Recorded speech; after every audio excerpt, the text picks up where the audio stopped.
Buenas tardes. El día de hoy vamos a estudiar el capítulo número 69 de nuestro libro Enseñanzas Bíblicas para el Hogar, que lleva por título La naturaleza de la ley de Dios. Vamos a inclinar el rostro para orar. Bendito Padre, te damos gracias por esta tarde y porque nos das la oportunidad de estudiar tu santa palabra. Bendícenos, Señor, y que tu Espíritu Santo abra nuestro entendimiento para entender las verdades que tienes para nosotros en este día. Es en el nombre de Jesús que te lo suplicamos. Amén. Bueno, dice la primera pregunta. ¿Cuántos legisladores hay? La respuesta está en el libro de Santiago 4:12. Uno es el dador de la ley, que puede salvar y perder. ¿Qué se dice de la estabilidad de su carácter? Malaquías 3:6.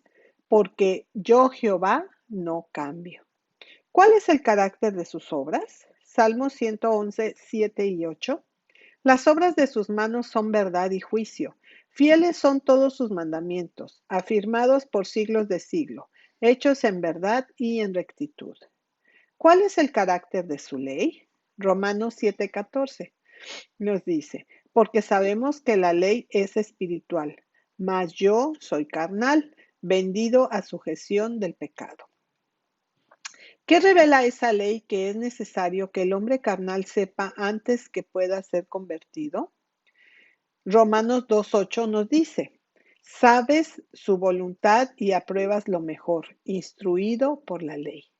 Entonces, si hay un cambio en la vida de uno, de lo carnal a lo espiritual, ¿actúa alguna parte la ley en esta obra?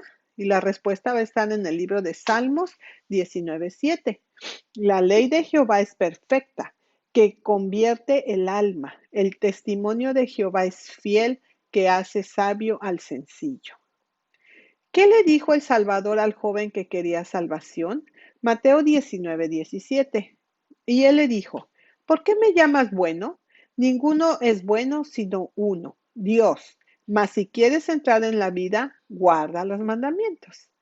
¿Era la intención de Cristo abolir o cambiar alguna parte de la ley de Dios? Mateo 5:18.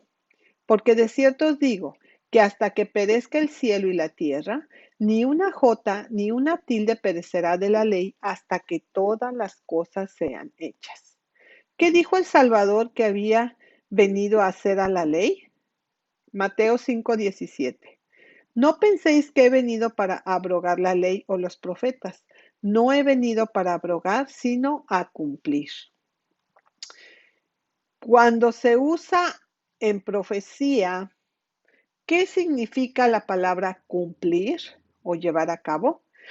Corintios 15, primera de Corintios 15:54 y Mateo 4:14. Primero Mateo nos dice, para que se cumpliese lo que fue dicho por el profeta Isaías. Entonces se efectuará la palabra que está escrita, sorbida es la muerte con victoria.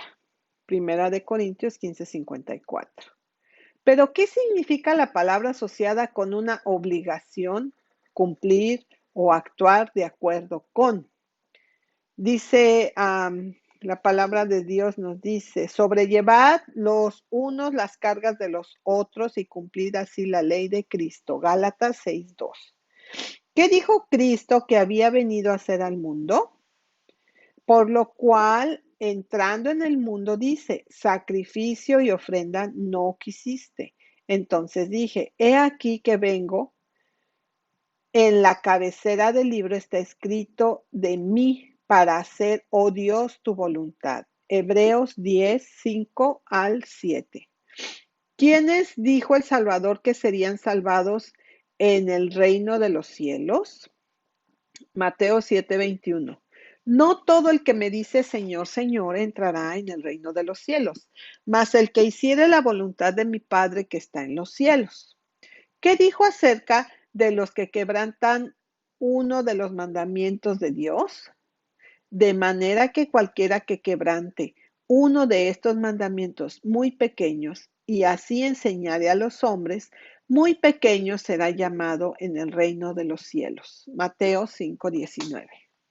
O sea, que será dicho por aquellos que estén en el reino de los cielos, que Él es el más pequeño y Dios no lo va a tener en cuenta mientras mantenga esa posición. ¿Qué dijo de aquellos cuya justicia o el bien hacer no fue mayor que la de los escribas y fariseos? Mateo 5:20.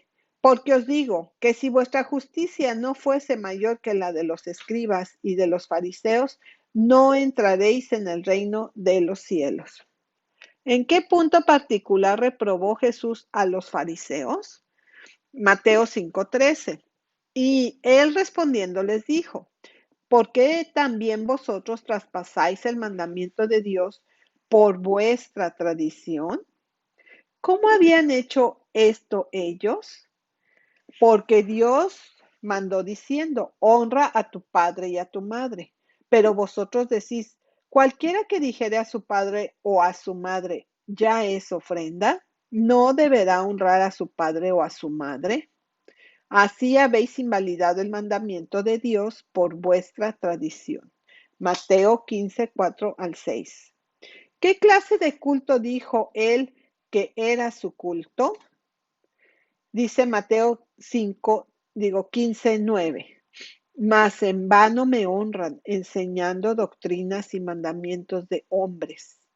Esta gente era culpable de quebrantar, o como lo dice el original en Mateo 5:19, aflojando, o sea, aminorando la obligación. Uno de los mandamientos de Dios para mantener una tradición que se les había heredado. El suyo era un culto vano. Dios no lo reconoció. Ellos fueron considerados como los más pequeños de todas las criaturas inteligentes porque tenían los mandamientos enfrente, pero todavía insistían en sustituir una tradición en lugar de uno de ellos. Esta es la explicación de lo dicho por el Salvador en Mateo 5:19, citado arriba. ¿Por qué normas serán pesadas las acciones de los hombres en el día del juicio? Nos dice la palabra de Dios: porque todos los que sin ley pecaron, sin ley también perecerán.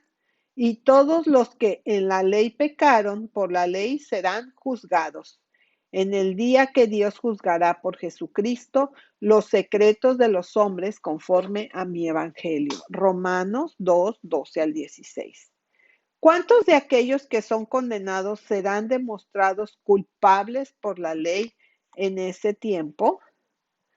Nos dice la respuesta ahí en Romanos 3:19.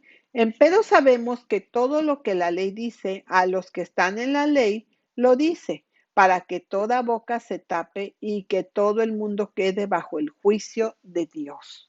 Romanos 3:19.